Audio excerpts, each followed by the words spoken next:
Quando você vai falar sobre Jesus, você fala com entusiasmo e com exatidão? Como tem sido o teu anúncio do Senhor na vida dos outros? Vamos falar um pouquinho sobre isso na meditação de hoje.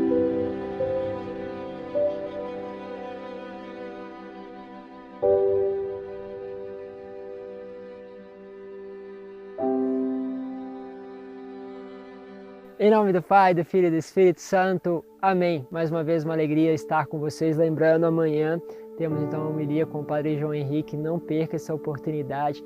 Essa é uma graça que nós estamos tendo no canal e você não pode deixar aí de escutar e também levar para a sua vida.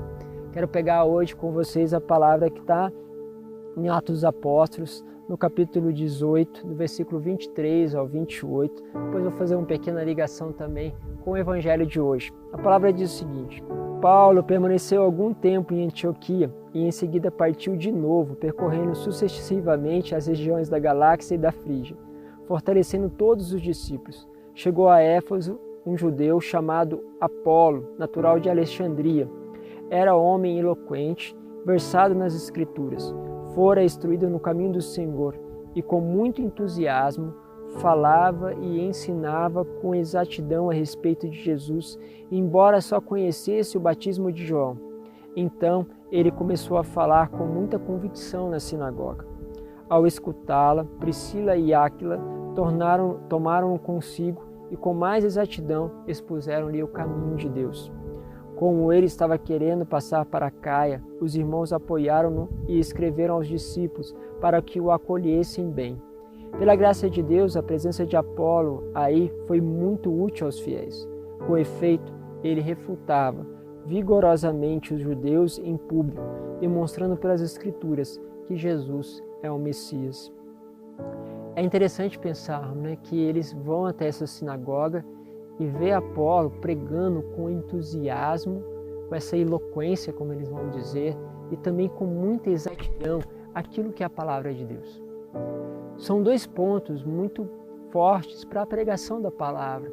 Quando alguém começa a expor para nós com exatidão aquilo que está acontecendo, quando traz uma clareza, quantas vezes diante dos fatos da pandemia, quanto dos fatos que vão acontecendo na nossa vida, no cotidiano, uma pessoa vai lá e coloca aquela realidade a partir da palavra, o quanto aquilo começa a iluminar a nossa vida. Como é bom a gente perceber que a realidade em que nós vivemos pode ser constantemente iluminada por essa palavra. Só que ainda, quando essa pessoa acrescenta o entusiasmo, então a coisa começa a ficar uma coisa ainda mais bonita. É como nós pudéssemos derramar sobre o outro aquilo que está dentro do nosso coração. Porque se você fala da palavra de Deus com aquele sentimento mais de dificuldade, você fala esta palavra com aquele sentimento para baixo, você vai perceber que as pessoas elas começam a se dispersar com facilidade. Você vai perceber que aquilo que você gostaria de passar não acontece. Tem um grande pregador aí internacional, que não é pregador da palavra, mas um psicólogo, e ele fala como que ele consegue atrair as multidões. Imagine que para os encontros dele vai 20 mil pessoas, 10 mil pessoas, para pagar quantidades muito maiores do que $1.000. Ou seja, realmente há uma atração para com esta pessoa, primeiro, porque ele consegue falar da psicologia, de aspectos psicológicos, do aspecto do desenvolvimento humano com uma facilidade. Mas ele entra para falar sobre isso com entusiasmo, com força, com eloquência. E é gostoso quando você vê alguém falando com esse entusiasmo, com essa eloquência.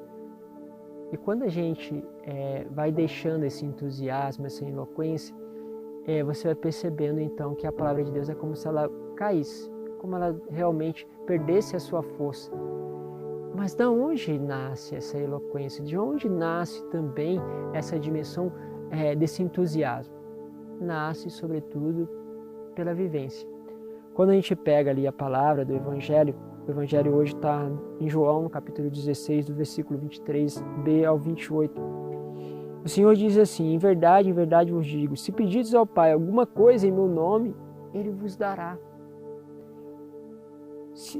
Até agora nada pedistes em meu nome, pedis e recebereis, para que a vossa alegria seja completa. Ou seja, o Senhor está dizendo que esta força, esta graça, também está que nós fazemos este entusiasmo, fazemos esta dimensão quando nós aproximamos dele, fazemos essa interação, pedimos a ele, você percebe que as coisas vão acontecendo, você tem certeza daquilo, você faz experiência daquilo. Lembrava, daquilo que era a nossa experiência com a igreja que nós recebemos da Arquidiocese ali no centro de São Paulo. Lembro que nós estávamos falando na mesa, com os nossos fundadores, com entusiasmos de uma vida de oração, de um desejo de poder ter um lugar de oração, de ter um lugar que não fechava, de um lugar que pudesse trazer as pessoas ao encontro com Jesus eucarístico, e aquele desejo começou a aflorar, e a gente falava com entusiasmo sobre aquilo, mas nós não tínhamos nada, e nós pensávamos, então precisamos de um lugar. E como nossa comunidade vive de doação, a gente pensou, nós precisamos ganhar um lugar. Mas vai ser uma casa, um galpão? E aí você pensa, mas o que Deus quer? Deus quer uma igreja. E nós pensamos, então precisamos pedir uma igreja. Aí você fala assim, mas onde a gente vai pedir uma igreja? E com muito entusiasmo a gente foi pedir então ao bispo. Afinal de contas, se alguém pudesse dar uma igreja para nós, seria o bispo.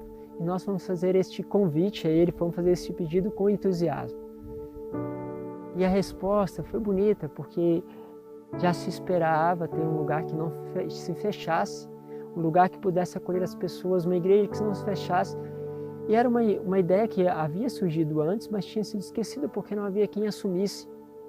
E quando chegou o nosso pedido, aquilo se encontrou e de repente nós recebemos esta igreja, que hoje estamos lá no centro de São Paulo, ali do lado da Praça da Sé. Se você não conhece, vai lá conhecer a igreja Nossa Senhora da Boa Morte, fica ali constantemente aberta, há anos é uma igreja que não fecha. Mesmo com a pandemia, está ali aberta para que você possa entrar ali individualmente, com toda a segurança, poder fazer o seu momento de oração, estar diante da presença do Senhor.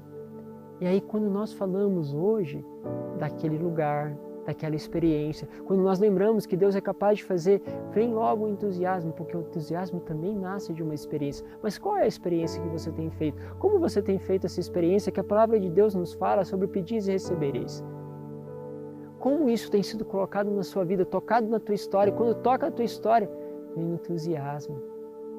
Quantas vezes eu vejo as pessoas vindo falar da experiência que elas estão fazendo da palavra de Deus, e aí vem o entusiasmo. Mas se você não faz a experiência, meus caros, se você não coloca essa palavra em prática, você vai falar da palavra de Deus como fosse algo do passado, algo que aconteceu, algo que foi uma experiência bonita, mas que já não faz parte da experiência. Então a gente não mais acreditará que multiplica os pães, a gente não acreditará mais nos milagres, acreditará em outras coisas. Mas se vem a experiência, essa experiência vai fazendo isso. Você hoje, o que você pode pedir ao Senhor? O que você pode colocá-lo? E se isso é da vontade de Deus, creia, vai se realizar.